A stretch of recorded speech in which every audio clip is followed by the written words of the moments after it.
लेकिन ये कहते हैं कि हम अभी पिछड़ा के बेटा है और काम कर रहे हैं आरएसएस के, तो यह समझना पड़ेगा।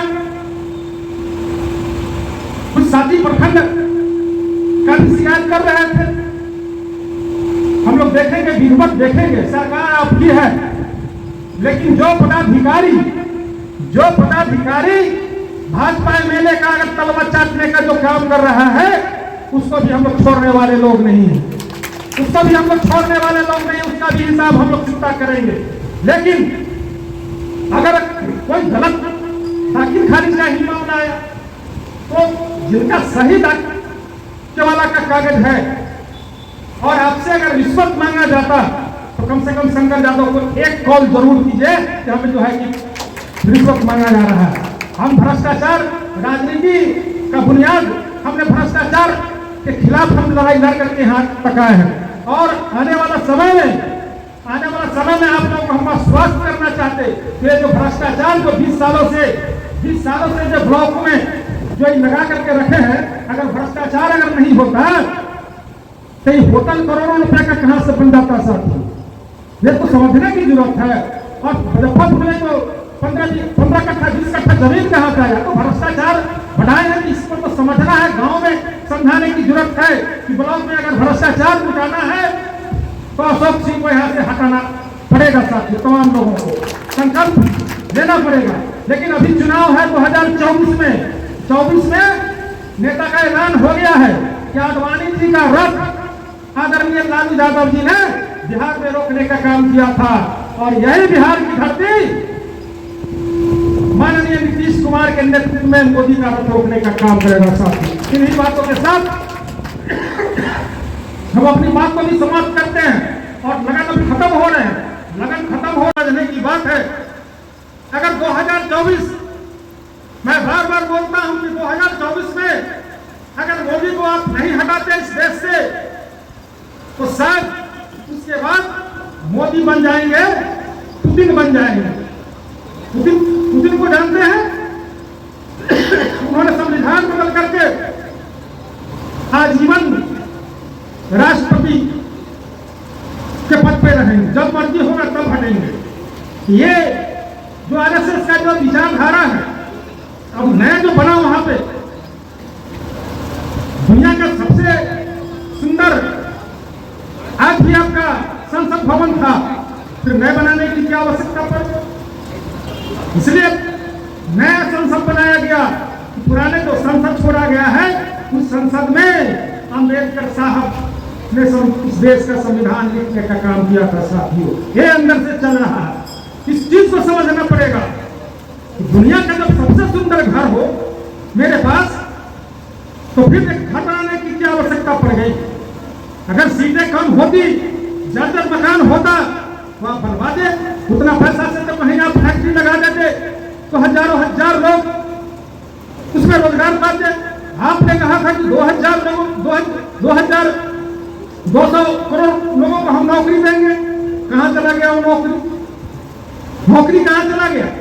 लेकिन महागठबंधन की सरकार जब से बनी है बिहार के अंदर, लगातार हमारे इस राज्य के मुखिया और डिप्टी सीएम तमाम लोग लगे हैं कि किस तरह से अधिक जो हमारे नौजवान जो सड़कों पे भटक रहे हैं, उनको कैसे नौकरी दी जाए, उस तरफ जो है कि लगातार जो है कि ये लोग कदम इन लोगों का बढ़ता जा रहा है।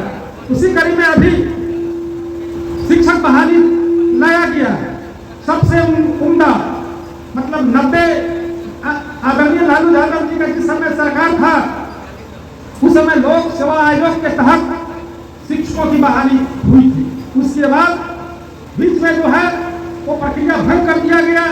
लेकिन इस बार जो प्रक्रिया लाई गई, इससे जो टीचर जो चुन करके आएंगे, जो शिक्षक बन करके आएंगे और गांव के स्कूल में जाएंगे, तो उस स्कूल में हमारी माताएं बहनें यहां रो रही है, उस स्कूल में गरीब का बेटा पढ़ेगा, आपका भी बेटा कलेक्टर बनेगा और आपका बेटा डीएसपी बनेगा और आपका बेटा बीपीओ बनेगा साथियों।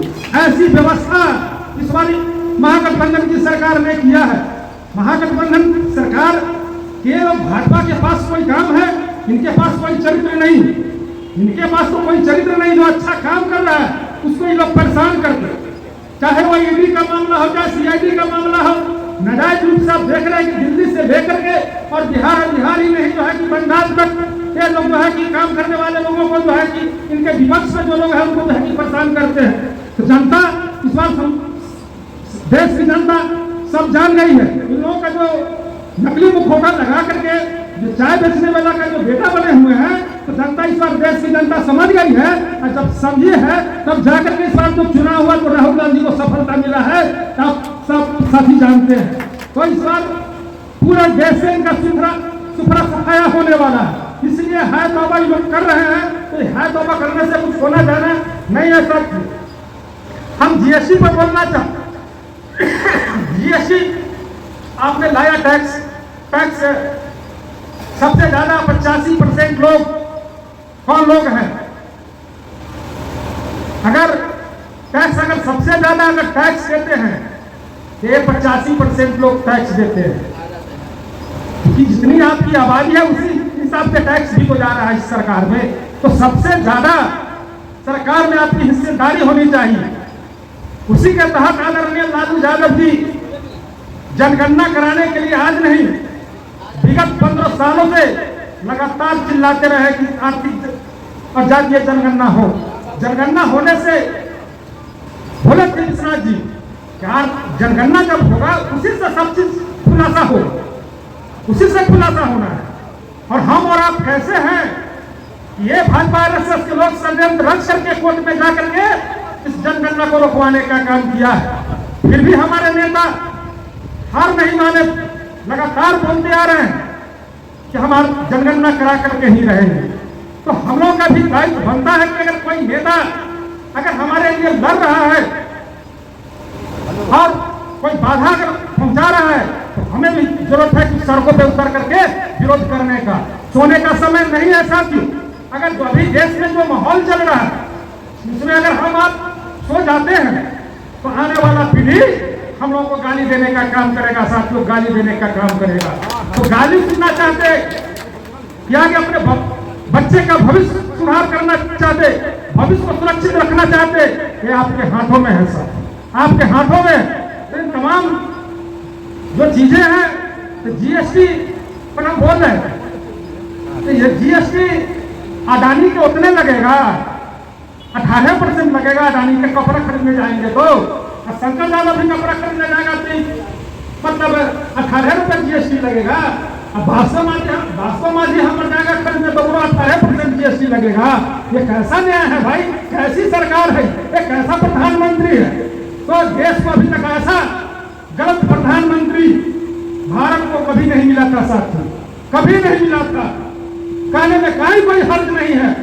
भाजपा की सरकार पहले भी बनी थी जिसमें अटल बिहारी वाजपेयी प्रधानमंत्री हुआ। जो लोग हैं, चाहे वो अम्बेडकर साहब हो, चाहे वो कर्पूरी ठाकुर हो, चाहे लोहिया जी हो, चाहे आदरणीय लालू यादव जी हो, इस राज्य के मुख्यमंत्री माननीय नीतीश कुमार जी हो, उस धारा की राजनीति करते हैं। आपको समझना पड़ेगा आने वाला जो 2024 है उस 24 में समझना पड़ेगा कि हमें किस धारा में रहना है। इस बात को समझना पड़ेगा कि हम 85% जो ये महात्मा गांधी के विचारों का जो धारा है, अम्बेडकर साहब का जो विचारों का धारा है, उस विचारधारा में रहना है। या ये भी आज का तापमान 43 डिग्री बता रहा है। इस तापमान में भी आप तमाम साथी सुबह से लेकर के अभी तक पूर्व के वक्ताओं ने बताया है और बारीकी से सबसे ज्यादा जो राष्ट्रीय जनता दल के जो कार्यकर्ता है और युवा साथी हैं विश्वनाथ शाह जी ने अपनी बातों में शायद इस भारत के अंदर, इस देश के अंदर क्या हो रहा है, तमाम चीजों को इन्होंने रखने का काम किया। जब से नरेंद्र मोदी जी इस देश में आए हैं तब से इस देश की तबाही में ये देश जो है कि चल रहा है। चाहे वो पुलवामा का घटना हो, चाहे वो ट्रेन हादसा हो, चाहे वो हवाई जहाज बेचने का मामला हो, ट्रेन बेचने का मामला हो, चाहे देश से रुपया विदेश भेजने का मामला हो, कोई भी काम इन्होंने छोड़ा नहीं है। कल एक मीडिया के साथी शायद यहाँ भी बैठे हैं, पूछ रहे थे कि मोदी जी तो बहुत अच्छा काम किए, तो मैंने गिनवाया कि मोदी जी का अच्छा काम, सबसे पहले तो उन्होंने नोटबंदी बंद करने का काम किया, उसके बाद ट्रेन बेचने का काम किया, उसके बाद उन्होंने 20 लाख खाता में जो देने का बात किया था वो भी शायद खाता में पहुंचा दिया उन्होंने। ये तमाम चीजों को मैंने मीडिया को बताया था। तो साथियों, नरेंद्र मोदी अपनी पिछड़ा के वो खोटा लगाए हैं, ये सही है, लेकिन अंदर आरएसएस जो नागपुर से चलती है, जो संस्थाएं, उसका काम हो रहा है। ये समझना पड़ेगा। तमाम जो 85% के जो लोग हैं भारत के अंदर, उनको समझना पड़ेगा इस बात को। हमेशा इस देश में दो धाराएं काम करती रही है, दो धाराएं काम करती रही है।